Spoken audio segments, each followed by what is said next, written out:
बिस्मिल्लाहिर्रहमानिर्रहीम। अस्सलाम वालेकुम दोस्तों, आज की एक नई वीडियो के साथ मैं आपकी खिदमत में हाज़िर हूँ। आज की इस वीडियो के अंदर हम ये सीखेंगे कि अगर आपका कंप्यूटर का कीबोर्ड ख़राब हो चुका है तो आप उसका किस तरीके के साथ हल कर सकते हैं कि आपका कीबोर्ड जो है आपके कंप्यूटर पर चल सके। तो दोस्तों, अक्सर होता क्या है कि लैपटॉप या कंप्यूटर के कीबोर्ड के अंदर डस्ट वगैरह चली जाती है, मिट्टी वगैरह चल जाती है, जिसकी वजह से आपके कंप्यूटर के जो कीबोर्ड होते हैं वो ख़राब हो जाते हैं। तो इसी वजह से आपको एक नया कीबोर्ड लेने की ज़रूरत होती है। लैपटॉप का मसला ये आता है कि अगर इसके बटन ख़राब हो जाएं तो इसका कीबोर्ड जो है या तो आपको बाज़ार से लेना पड़ता है, उसके ड्राइवर वगैरह करके रन करना पड़ता है, या फिर आपको इसके रिपेयर करवाना पड़ता है, इसके जो बटन है वो नए लगवाने पड़ते हैं। तो आज मैं आपके लिए कीबोर्ड लेकर आया हूँ। कीबोर्ड वैसे पहले ही आपकी विंडो के अंदर मौजूद होता है, लेकिन आज आपको तरीक़ाकार बताऊँगा कि आपने किस तरह उसको अनेबल करना है, उसको कैसे एक्टिव करना है अपने कंप्यूटर के अंदर। ठीक है दोस्तों, तो चलते हैं। कंप्यूटर से रिलेटेड हमारी ये वीडियो है।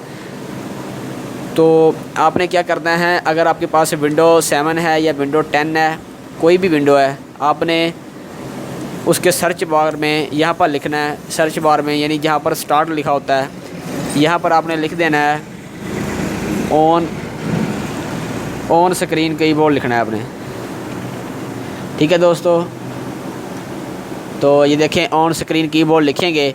आपकी कोई भी विंडो हो, विंडो 7 से लेकर विंडो 10 तक, हर विंडो के अंदर ये ऑप्शन या ये सहूलत मौजूद होती है। आप ऑन स्क्रीन कीबोर्ड लिखेंगे, लिखने के बाद आप इस पर क्लिक करेंगे तो आपके कंप्यूटर पर आपका कीबोर्ड, टच स्क्रीन कीबोर्ड जिसे कहते हैं, वो अनेबल हो जाएगा। ठीक है दोस्तों, तो इसे हम अनेबल करने की कोशिश करते हैं। तो अभी जो है ना ये अनेबल हो जाएगा, तो आपके सामने मैं ऐसे दिखाऊंगा। ये दोस्तों ठीक है, ये देखें हमारे कंप्यूटर पर टच स्क्रीन कीबोर्ड जो है वो अनेबल हो चुका है। ठीक है, अब यहाँ पर देखें, लिख कर देख लेते हैं, कुछ लिख कर देखते हैं इस पर। तो यहाँ से मैं कोई भी डॉक्यूमेंट को ओपन करता हूँ।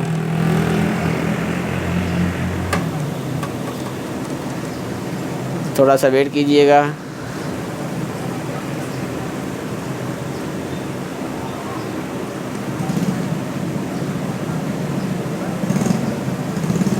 तो आप इसी तरीके के साथ, जिस तरह मैंने किया है, आप इसी तरीके के साथ जो है वो कीबोर्ड अपने कंप्यूटर पर ऑन कर सकते हैं। आपको रिपेयर करवाने की भी ज़रूरत नहीं है। जस्ट आपका जो कीबोर्ड है वो उसका ओ का बटन कह लें कि काम करता हो। ठीक है, तो इसी तरीके के साथ आप इसको कीबोर्ड को अनेबल करके लिख सकते हैं, जो आप चाहें वो लिख सकते हैं। ठीक है दोस्तों, तो ये था हमारा तरीका कीबोर्ड ऑन करने का कंप्यूटर पर। ठीक है दोस्तों, मिलेंगे एक नई वीडियो के साथ। Thanks for watching. अल्लाह हाफिज़।